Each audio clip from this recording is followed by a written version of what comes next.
সোহান light নিয়ে আসো। বাবার নাম মোহাম্মদ কামাল হোসেন। কামাল হোসেন। এইখানে ঢুকতেই সেই টাকাগুলো পোড়া, এই জাল টাকাগুলোতে কি করে? জাল টাকা না স্যার, খেলনা টাকা স্যার। হ্যাঁ, এই টাকাতে লাইট কি করে? কমায় দাও। তো পোলাপানের টাকা হয়তো জন রাস্তা জানি না। কে ছাপাইছে? তোরা কে জানি না ছাপাইছে? স্যার, আমি জানি না, আমি উপরে আসি না। ছাপানো হয় কোথা থেকে? কোন তো press জানি না থেকে? স্যার, আমি নিচে থাকি।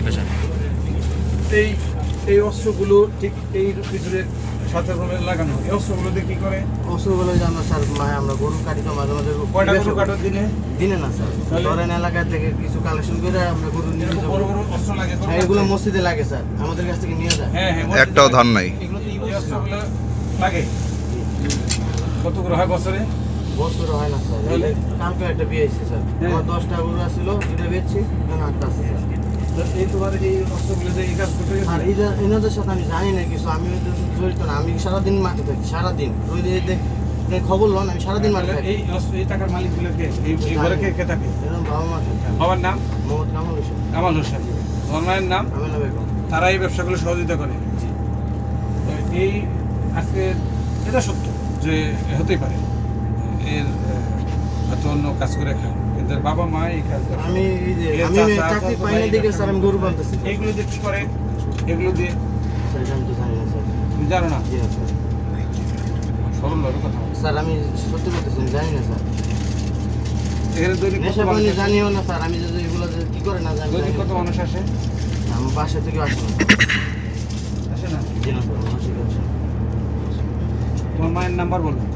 06 ফোন তো হ্যাঁ, ও বোন তো এর কাছে না। হ্যাঁ, ওনার ফোনটা সুইচ করা থাকবে, হ্যাঁ। ফোন দিয়ে জানাই দিতেছে। না না অবশ্যই জানিয়ে দিবি। ফোনটা নাও। ফোনটা নেন। মোবাইলে নিয়ে গেম কাউকে কল দিছি কিনা চেক করেন। আর ফোনে বলতেছে যে ওর চাচা স্বাস্থ্য বাইরেও চিনে না। এখানে তুমি যে তখন বললা যে উপরে ভাড়া থাকে, তাদেরকে চিনো না, এই কথা মিথ্যা কথা বললা কেন? উপরে ভাড়া থাকে তোমার, তাদের মানে চিনো না। ওনারা ব্যবসা করে, আমরা যদি বলি যে আমাদের কাছে পরে তো আপনি আমাদের হবে, এই জন্য বলছি যে আমি তোমার জানি বাবা না। মা এই জন্য হ্যাঁ, আমি এলাকায় সবাই জানি। ও অস্বীকার করতেছে। সুবিটা আমার ছোট ভাই। হ্যাঁ? হ্যাঁ, এটা আমার ছোট ভাই। তো নিজের বাবা মা তুই তাকে চিনি না, বলে চিনি না, ভাড়া থাকে। কারণ আমি আলাদা থাকি দেখে স্যার বলছি স্যার। ভালো কথা, ঠিক আছে।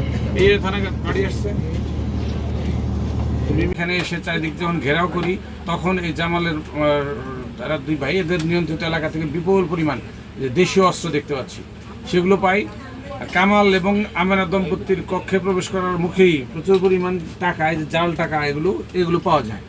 এই টাকাগুলো তারা মূলত এগুলো মাদক সেবন করার কাজে ব্যবহার করে।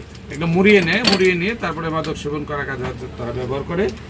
এখানে ব্যাপক মাদক সেবনের আলামত পাওয়া যাচ্ছে, ফয়েল পেপার পাওয়া যাচ্ছে, ছোট ছোট পাওয়া যাচ্ছে। তো মাদক সেবনের এখানে শত শত মানুষ এখানেও আসে, জানা যায় যে এই আমাদের দেখা মাত্রই চারিদিক থেকে যখন আমরা ঘেরাও করেছি, কিন্তু চারিদিকে এদেরও এই বস্তিতে বহু মানুষ এদেরকে সাহায্য করে, যে কারণে মাদকগুলো তারা দ্রুত সরিয়ে ফেলে। আমাদের পুলিশ নিয়মিত অভিযান করে, কিন্তু চাইলেও এই বস্তির থেকে মাদক সহ তাদেরকে গ্রেপ্তার করতে পারে না। কিন্তু আমরা যখন ব্যাপকভাবে অভিযান পরিচালনা করলাম, এদেরকে যেহেতু আমরা মাদক সরঞ্জামাদি পেয়েছি, জাল টাকা পেয়েছি, দেশীয় অস্ত্র পেয়েছি, আমরা এদেরকে আইনের আওতায় নিয়ে আসবো।